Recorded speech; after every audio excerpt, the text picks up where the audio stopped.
One of the most important aspects or the elements of the work that I do is in terms of inclusion. And inclusion is a very, very important part of who I am and what I stand for. Not just in yoga, not just in the work that I do, but in who I am as an individual, who I am as a person. So over the last month or so, there's been a lot of conversation in terms of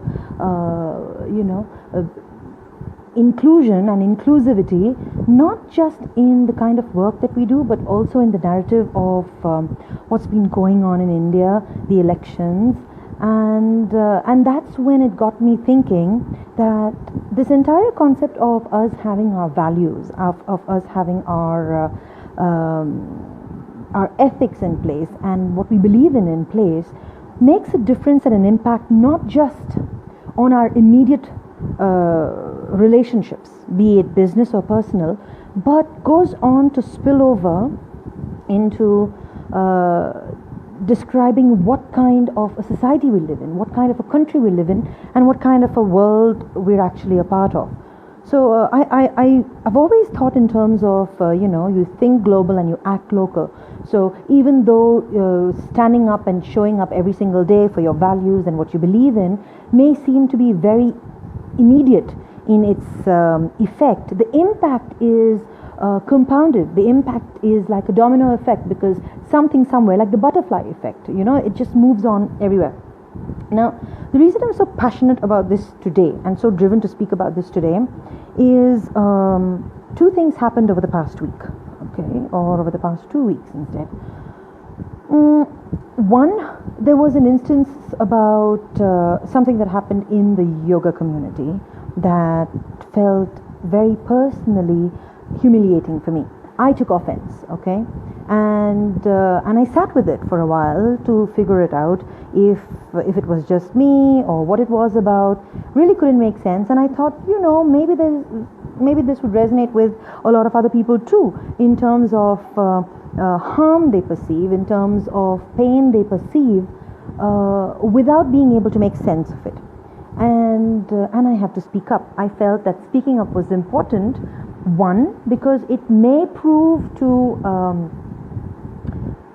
start making sense to me, and it may in the process also open up things for someone else.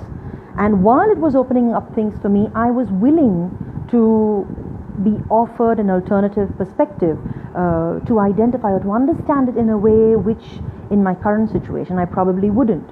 Now, being open to other perspectives doesn't mean necessarily that we have to agree with those perspectives. So there is always this space, and I think it's very important for me to give that to myself, give that permission to myself to agree to disagree. Because most often we believe or we think that if we are fed a different narrative, then we have to subscribe to it because it's the politically correct thing to do. And I think that would be counterproductive to the work that you're doing, your own inner work. And this goes along the lines of everyone who's also doing the work in terms of cultural appropriation or white supremacy or any kind of supremacy for that matter in any part of the world. When you're doing the work to understand, if you're coming from a place of privilege, that does not mean that everything someone tells you is going to be comfortable. It's going to be very uncomfortable, and it's okay to feel uncomfortable, because on the other side, when someone who is expressing harm and expressing hurt and expressing fear, it's not an easy place to come and express fear and harm and insecurity to someone who's probably doing it. To someone who's probably perpetuating that harm. It takes a lot of courage and it takes a lot of resilience. Now, what I did bring up, a level of resistance, and at the same time it brought up some resistance within me, right? Initially, in the face of that push, I found myself resisting to see that perspective because it felt very painful when the other side was refusing to acknowledge that I have been harmed, right? And this showed up in another space as well, and this was much recent, where the conversation had a more political context. And this is in the aftermath of the win in India, after the election results were declared, when I was representing myself as a minority. I was representing, and I was not being representative of a minority community, and that makes a difference, right? I was not there as a face and a voice of every individual who's a minority in the country. I was speaking about myself, what I felt, with a group of people who I knew, who knew who I was and who knew where I was coming from. Now, in that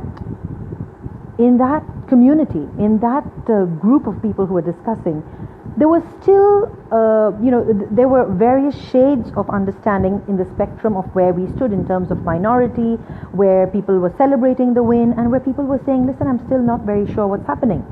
And then in that conversation, there was somebody who, instead of, or with the cliche of holding space, right?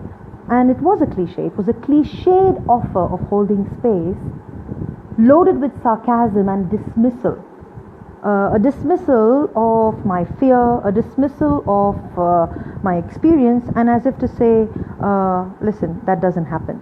And it does happen. I'm telling you it's happening. It's happened to me. So how can you say it isn't?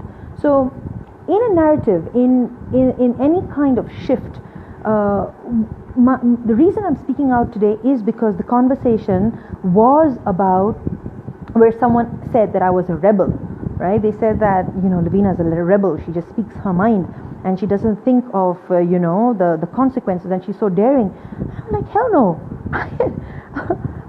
Okay, I may be a rebel, right? I don't consider myself one. I may be vocal, but I do consider the consequences of my words, and I do know the consequences or the impact of what I say.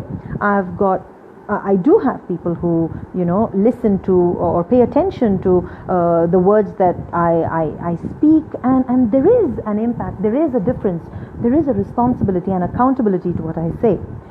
So today, the need for me to open up was that there was this quote that I read in a book that I'm reading, which said that inclusion means making room for someone, even though that person may not make room for you.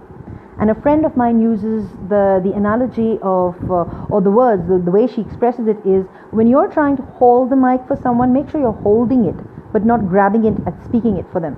So there is reason, there is no smoke without a fire. If someone is feeling pain, if someone is feeling the hurt, then I think they are valid in expressing that.